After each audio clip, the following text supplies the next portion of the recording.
설명절이 일주일 앞으로 다가왔습니다. 우리는 새해를 한 번 더 맞이합니다. 각 나라별로 새해를 맞는 풍습이 있습니다. 우리는 새해 첫날 가족과 함께 떡국을 먹습니다. 떡국의 주 재료인 긴 가래떡처럼 장수하고 하얀 떡국처럼 깨끗하고 길한 일만 일어나길 소망하는 것입니다. 일본에서는 설 연휴 동안 말린 청어알을 먹습니다. 그 청어알 숫자만큼 자녀를 넣고 그만큼 행복하기를 소망하는 겁니다. 그리스의 새해 음식은 바실로 피타입니다. 일종의 케이크인데 그 케이크를 만들 때 동전을 넣고 동전이 든 부분을 먹는 사람은 행운을 얻는다. 그런 생각들로 새해를 보냅니다. 이처럼 나라별로 새해를 맞는 풍습이 다르고 먹는 음식도 각각입니다. 그럼에도 불구하고 한 가지 공통점이 있다면 새해 복을 기원하는 겁니다.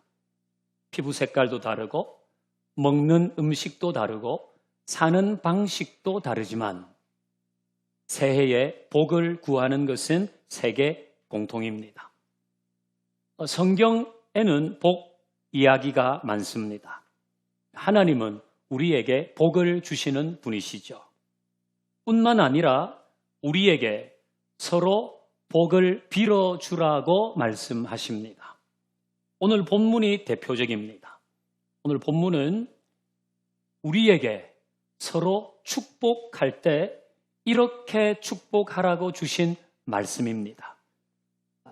크게 네 가지인데요. 이제 하나씩 살펴보십시다. 먼저 24절입니다. 같이 읽어봐요. 시작. 여호와는 내게 복을 주시고 너를 지키시기를 원하며. 아멘. 하나님은 너에게 복을 주시기를 원한다. 이렇게 축복하라는 겁니다. 하나님은 나에게 복을 주시기를 원한다. 이것도 하지만 하나님은 너에게 복을 주시기를 원한다. 그렇게 축복을 하라는 것입니다. 하나님이 우리에게 주시는 복은 세상이 말하는 복과는 조금 다릅니다. 한 네 가지 면에서 구별이 되는데요. 첫 번째는 사회성에서 구별이 됩니다.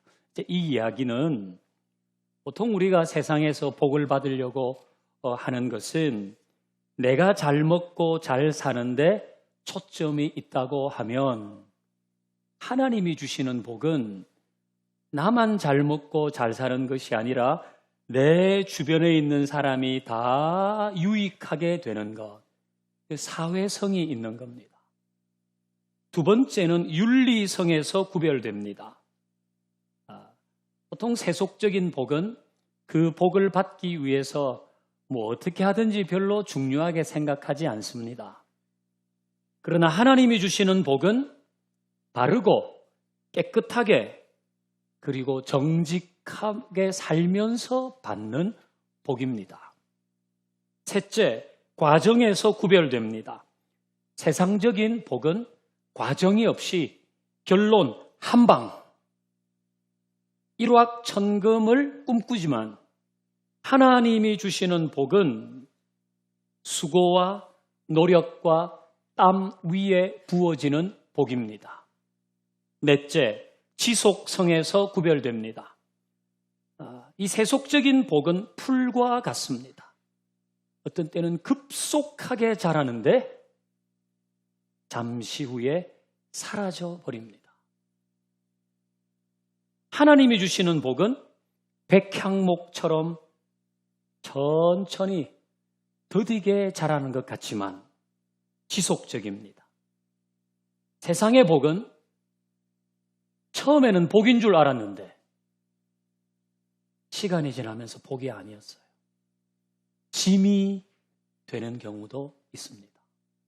그러나 하나님이 주시는 복은 끝까지 복인 거죠. 그래서 우리가 여호와는 너에게 복을 주시기를 원하고 할 때 염두에 두는 거는 그냥 좋은 일 많이 일어나고 잘 먹고 건강하게 잘 사세요. 그런 의미를 담기보다는 당신이 복받아서 여러 사람도 복받기를 원하고 당신의 받은 복이 윤리적으로도 과정적으로도 구별되고 당신이 받는 복은 끝까지 복이 되기를 원합니다. 이 마음을 가지고 하나님이 당신에게 복 주시기를 원합니다. 이렇게 축복해야 한다는 거예요. 이게 첫 번째입니다. 자, 두 번째, 우리 24절 또 한번 읽어봅니다. 24절 시작. 여호와는 내게 복을 주시고 너를 지키시기를 원하며. 두 번째는 하나님의 보호를 구하는 겁니다. 하나님이 당신을 지키시기를 원합니다. 하나님이 나를 지키시는 것처럼 당신을 지키기를 원합니다. 복을 비는 것입니다. 지금 이 말씀을 듣는 이스라엘 백성들은 광야에 있습니다. 광야는 안전한 장소가 아닙니다. 날씨부터가 일교차가 40도 나거든요. 우리 보통 일교차 10도 정도 나면 저녁에 뉴스에서 내일 아침에 일교차가 많이 나니까 조심하라고 말합니다. 광야는 위험이 많은 곳입니다. 그래서 하나님이 보호해 주시기를 원한다. 그렇게 서로 복을 빌라고 하셨죠. 우리가 사는 21세기 역시 광야 같습니다. 물론 이스라엘 백성들이 생활하던 광야와는 비교되지 않을 정도로 안전장치가 많지만 그때 못지않게 많은 위험이 도사리고 있습니다. 경찰이 늘어나는 이유는 범죄가 늘어나기 때문이에요. 병원이 늘어나는 이유는 듣도 보도 못한 병이 자꾸 생기기 때문이에요. 국방 예산이 늘어나는 만큼 전쟁의 위협도 증가하고 있습니다. 보험의 종류가 다양화되는 만큼 갑작스러운 사고가 많습니다. 우리는 코로나의 위협을 여전히 받고 있습니다. 오늘날 우리에게 필요한 것은 하나님의 보호하심입니다. 나를, 내 아이들을, 내 가정과 생업을 하나님이 지켜주셔야 하는 거죠. 우리는 그런 마음으로 누군가에게 복을 빌 때 하나님이 당신을 보호해 주시기를 원합니다. 이렇게 축복해야 하는 겁니다. 세 번째, 25절 봅니다. 25절 시작. 여호와는 그의 얼굴을 내게 비추사 은혜 베푸시기를 원하며. 아멘. 자, 하나님이 은혜를 베푸시기를 원하는데 하나님의 얼굴을 당신에게 비추어 주셔서 은혜 베푸시기를 원한다는 거예요. 그럼 하나님의 얼굴을 우리에게 비추신다는 건 무슨 의미일까? 이건 하나님이 임재하셔서 그런 얘기입니다. 하나님이 여기에 계셔서 우리가 모이는 그 모든 모임, 내가 있는 그곳에 하나님이 계셔서 나를 만나 주시는 거예요. 나를 터치해 주시는 거죠. 하나님이 임재하시기를 원합니다. 당신에게. 하나님이 당신을 만나 주시기를 원합니다. 이 하나님을 만날 수 있는 건 복 중에 복 아닙니까? 우리가 예배 시간에, 기도 중에, 찬양 중에 말씀을 들을 때 때로는 가슴이 뭉클해집니다. 아, 나 이렇게 살아서는 안 되겠구나. 내 삶의 변화가 필요하구나. 때로는 용기를 얻고 위로를 받는 것은 그때 내 마음이 허전해서 그런 게 아니고 내 마음이 울적해서 그런 게 아니고 하나님이 거기에 임재하신 거예요. 하나님이 거기에서 나를 만나 주신 거예요. 그래서 우리는 누군가를 축복할 때 하나님이 당신에게 임재하시기를 원합니다. 만나주시기를 원합니다. 이 마음으로 복을 빌어야 합니다. 네 번째, 26절 같이 읽습니다. 시작. 여호와는 그 얼굴을 내게로 향하여 드사 평강 주시기를 원하노라 할지니라 하라. 네 번째는 평강을 빌어주는 겁니다. 이 평강은 평안이라고 해도 되겠죠. 안정감이라고 해도 되겠습니다. 하나님이 당신에게 평안을 주시기를 원합니다. 이게 우리가 축복하는 내용이어야 한다는 거죠. 사람들은 애를 써요. 좀 평안해 보려고. 친구도 만나고, 책도 읽고, 명상도 하고, 기부도 하고, 운동도 하고, 심지어 술도 마시고, 약물도 하고, 게임도 하고. 그런데 그렇게 해서 평강을 얻으려고 하는 것은 우물에서 숭늉을 찾는 것과 거의 비슷합니다. 그건 좋은 방법이 아니에요. 평강 중에 가장 질이 좋고 부작용이 없으며 오래 가는 것은 하나님이 주시는 평강입니다. 질이 좋아요. 부작용이 없어요. 오래 가요. 우리가 좀 내 마음 너무 시끄럽고 허전해가지고 이 마음 좀 달래보려고 하는 이런저런 일들이 있는데 그건 질이 안 좋은 거예요. 그건 부작용이 생겨요.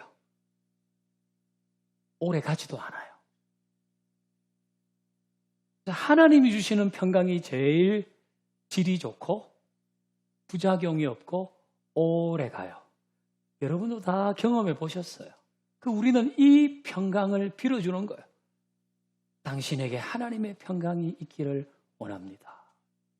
이 네 가지 우리가 누군가를 축복할 때에 해야 될 내용인 것입니다. 복을 주시기를. 앞에서 제가 말씀드렸듯이 사회성에서 윤리성에서 과정에서 지속성에서 구별되는 이 복을 당신에게 주시고 보호해 주시고 평강을 주시고 임재해 주시기를 원합니다. 이렇게 우리는 누군가에게 복을 빌어야 하는 것입니다.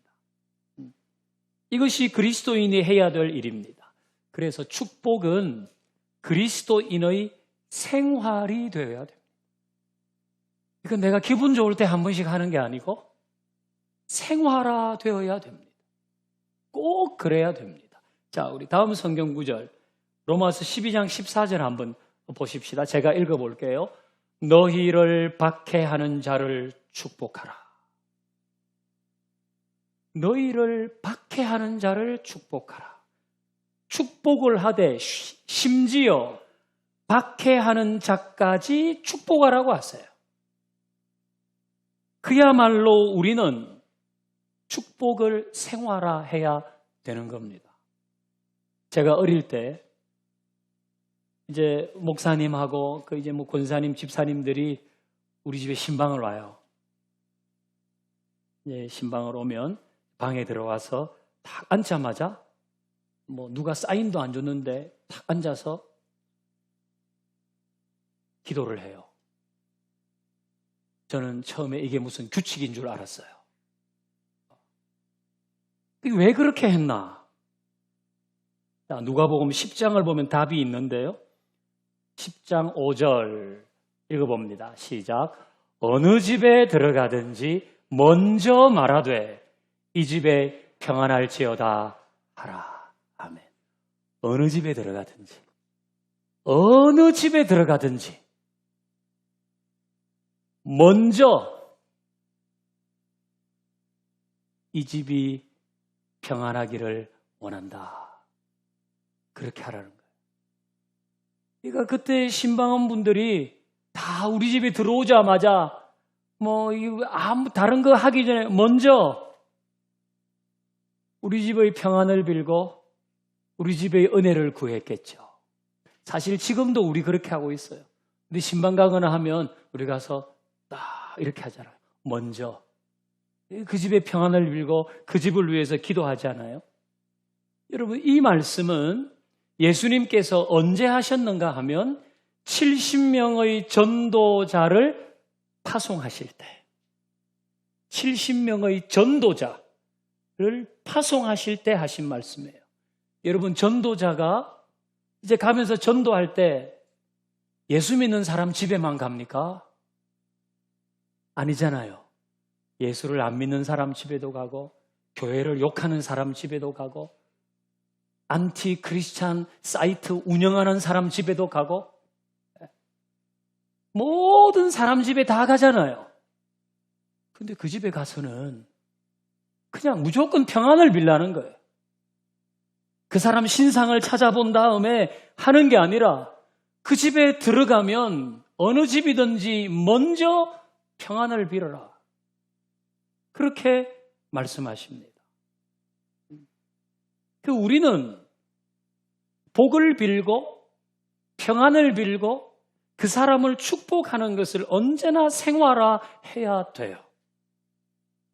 자, 이 뒤에 나오는 구절 또 읽어봅니다. 마가복음 10장 6절 시작. 만일 평안을 받을 사람이 거기 있으면 너희의 평안이 그에게 머물 것이요 그렇지 않으면 너희에게로 돌아오리라. 아멘. 이 말씀의 의미를 아시죠? 만일 우리가 그 집에 어느 집에 들어가든지 평안을 빌었어요. 복을 빌었어요. 근데 그 복과 평안이 그 집이나 그 사람에게 합당하면 그 사람이 복을 받고 그 사람 위에 평안이 머물러요. 그런데 내가 복을 빌고 평안을 빌었는데 그 사람이 복 받거나 평안을 받을 사람이 못 돼요. 그러면 그 평안이 누구에게로 와요? 몰라요? 나에게로 온단 말이에요. 다 나한테로 와요. 다 온다고요. 싹 다 온다고요.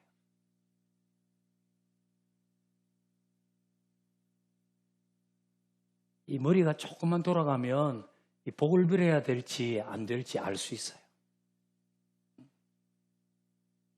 그러니까 우리는 축복하는 사람이 되어야 되는 거예요. 상대방이 복을 받을 사람이면 그가 복을 받으니까 이것보다 좋은 게 있습니까? 근데 그 사람이 복 받을 사람이 아니에요. 그럼 내가 빈 복이 나에게로 온단 말이에요. 다 와요. 그래도 나는 가려가면서 축복하겠다는 사람은 고집이 세거나 말귀를 못 알아듣는 사람이에요. 물론 이거는 나 복 받자고 남에게 복을 빌자는 것은 아닙니다. 이것은 축복하는 삶 자체가 그만큼 필요하고 절실하다는 겁니다. 우리가 사는 세상은 어떻습니까? 다 으르렁거립니다. 다 예민해져 있습니다. 서로 무시 안 당하려고 센 척하고 그야말로 살벌한 경쟁과 음모와 반칙과 승자 독식이 있습니다. 이런 세상에서 축복하는 사람은 절실하게 필요하고 축복하는 것도 꼭 있어야 하는 거예요.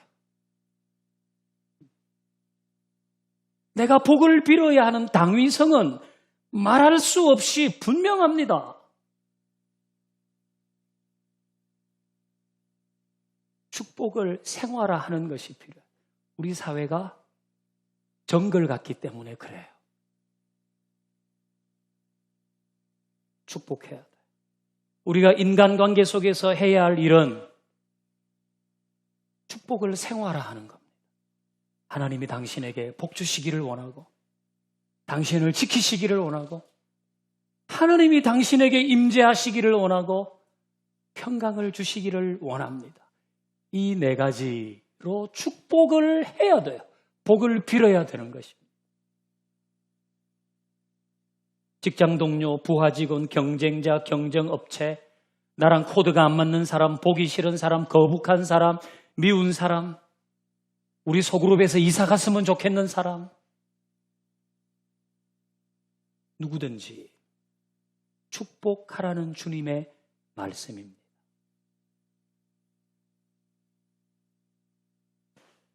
자, 우리 로마서 12장 14절 또 한번 읽어봅니다. 로마서 12장 14절 네, 한번 보여주세요. 그 뒤에도 있는데요. 네. 조금 더 뒤로 가보세요. 네, 이겁니다. 자, 같이요. 시작. 너희를 박해하는 자를 축복하라. 축복하고 저주하지 말라. 박해하는 자까지 축복하고 또 축복하고 또 축복하고 저주는 하지 마라. 우리는 축복을 생활화해야지 저주를 일상화해서는 안 되는 거예요. 축복은 권하지만 저주는 금하고 있습니다. 왜 저주는 금하고 있을까요? 뭐 제가 어디서 봤는지 들었는지 모르겠는데 어떤 사람이 가게를 열었는데 그 앞에 이렇게 가로수가 좀 큰 게 있어가지고 가게가 잘 안 보였대요. 그래서 오고 가면서 나무를 툭툭 차면서 죽어라, 죽어라, 죽어라. 나무가 죽었대요. 뭐 우리는 그런 얘기 많이 듣습니다. 식물도 키울 때 예쁘다 예쁘다 해줘야 잘 자라고 뭐 그런 실험도 있고 바하의 음악을 틀어주면 뭐 그런 거 다 들었어요. 식물도 축복하면 살고 저주하면 죽어요. 하물며 우리는 인격체 아닙니까? 성도의 말에는 효력이 있을 뿐 아니라 능력이 있습니다. 저주하면 상대방이 저주를 받아요.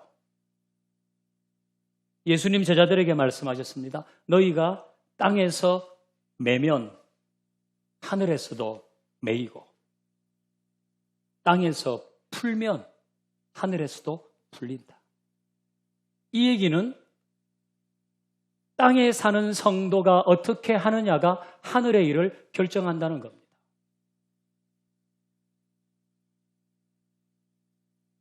땅에 있는 성도가 어떻게 하느냐에 따라 하늘의 일이 결정돼요. 우리가 여기서 하는 한마디 저주가 그 누구에게 진짜 저주가 된다는 거예요. 아싸, 오늘부터 그 사람 죽여버릴 거야. 오늘부터 그 사람 저주해서 나는 죽여버릴 거야.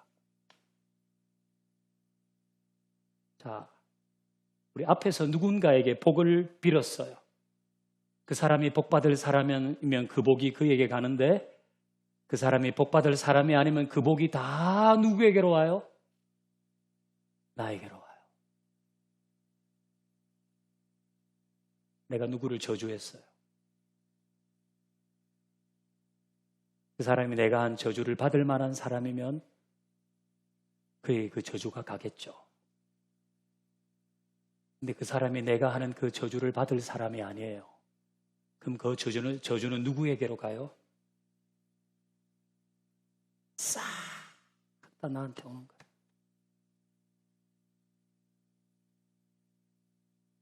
나는 복은 싹 다 받지만 저주는 안 받을 거야. 도둑놈 심부죠. 결론은 뭔가? 우리는 축복하면 된다는 거예요. 그냥 축복하면 되는 거예요.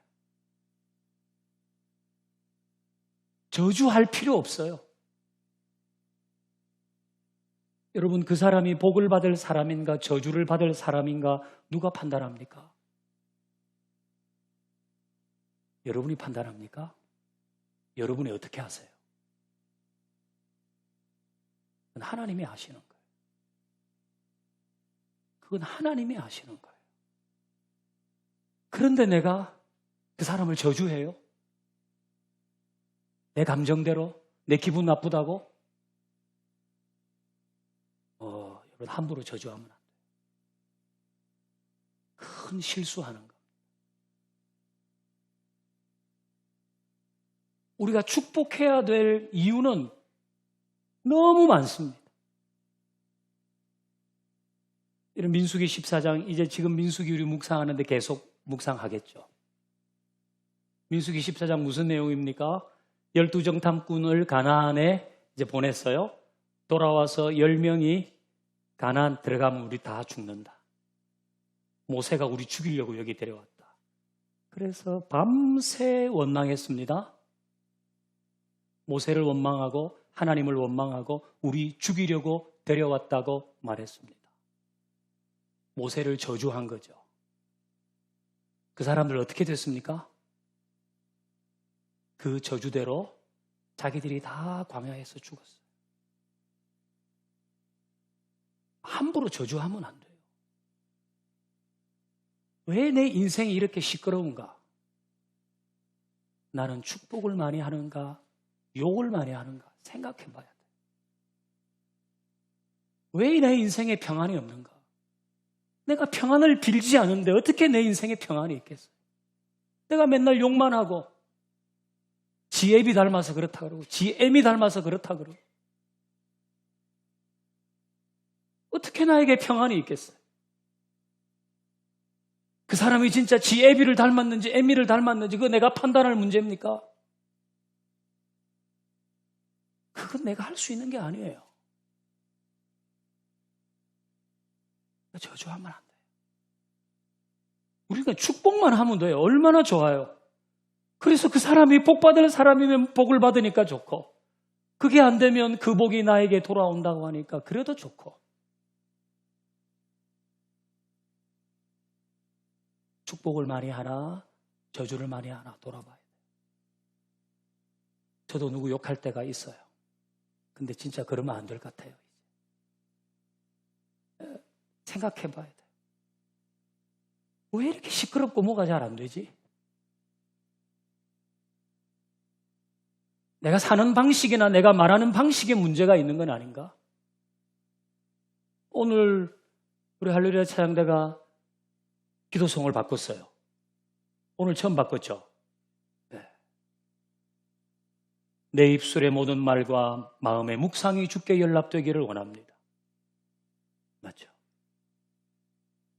내 입술의 모든 말과 내 마음의 생각이 주님이 기쁘게 받으실 만한 것이 되기를 원합니다. 우리는 내 입술에 파수꾼을 세워주시기를 늘 구해야 돼요. 자, 이제 마지막으로 27절 읽습니다. 자, 같이 읽으십시다. 시작. 그들은 이같이 내 이름으로 이스라엘 자손에게 축복할지니 내가 그들에게 복을 주리라. 자, 그들이 이같이 내 이름으로 축복하면 내가 복을 준다는 거예요.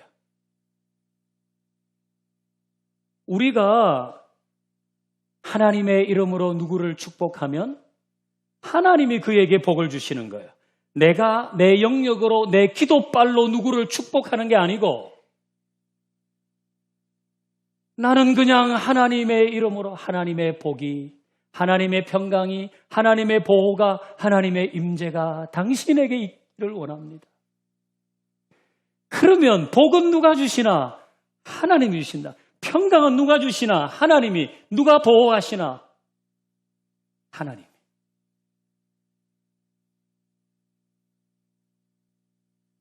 이제 설날이 옵니다. 새해 설날 만나는 모든 사람을 축복하십시오. 결코 저주하지 마세요. 시어머니가 며느리를, 며느리가 시어머니를, 또 누가 누구를 축복하는 일, 우리에게 있어야 하는 거예요. 꼴 보기 싫어도 축복하는 마음으로. 여러분, 사람이 어리면요, 자기 감정을 행동으로 나타내버립니다. 어릴수록 그래요. 그래서 애들은 기분 나쁘면 확 울어버리잖아요. 자기 화나면 소리 질러버리잖아요. 애니까 때문에, 애니까 그런 거예요. 떡국을 아무리 많이 먹었어도 자기 감정대로 바로 행동해버리면 애예요. 애란 말이에요. 그러니까 이번 설날에 우리가 누구를 만나고 이렇게 할 때도 그냥 내 감정 그대로 행동으로 팍, 그런 떡국만 많이 먹었지 애란 말이에요. 그렇게 하면 안 되고 우리는 축복하는 마음, 축복하는 눈빛, 축복하는 말, 그것으로 자녀와 지체와 모든 사람을 축복하겠다고 오늘 딱 마음을 먹고 이제는 나는 축복하는 사람이 있다. 그런 결심이 여러분 모두에게 있기를 주의 이름으로 축원합니다. 여러분 찬양하십시다. 오늘 이 네 가지 축복 가지고 만든 찬양입니다. 우리 그렇게 묵상하고 또 그런 마음으로 축복하겠습니다. 그렇게 이 찬양하겠습니다. 여호와는 너에게 복을 주시기를 원하며 너를 지키시기를 원하시며 여호와는 그 얼굴을 너를 향하여 드사 은혜와 평강 주시기 원하노라. 여호와는 너에게 복을 주시기를 원하며 너를 지키시기를 원하시며 여호와는 그 얼굴을 너를 향하여 드사 은혜와 평강 주시기. 우리 서로 손을 내밀어 축복하십시다. 너를 고배로 축복하는 사람 되십시다. 여기시는 하나님이 내 삶 속에서 이 약속을 신실하게 이루시니 땅에 기름진 것으로 하늘에 신령한 것으로 너를 복주시고 하나님이 너의 영혼 잘 되도록 은혜 베푸시며 평강으로 인도하시니 여호와는 너에게 복을 주시기를 원한다고 축복하십시다. 보호해 주시기를 소망하십시다. 여호와는 당신에게 임재하시기를 원한다고 평강 주시기를 축복하십시다. 너를 보배롭고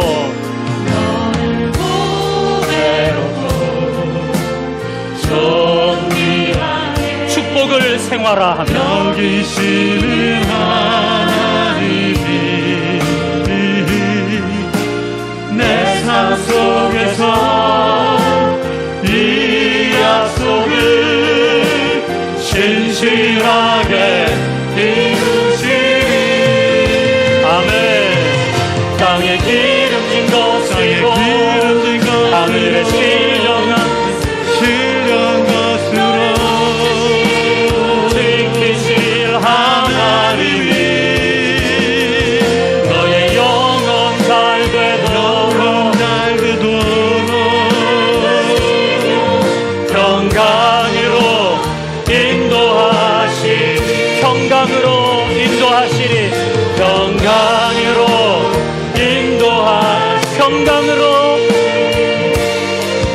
평강으로 인도하시리. 할렐루야. 우리 서로 축복하면서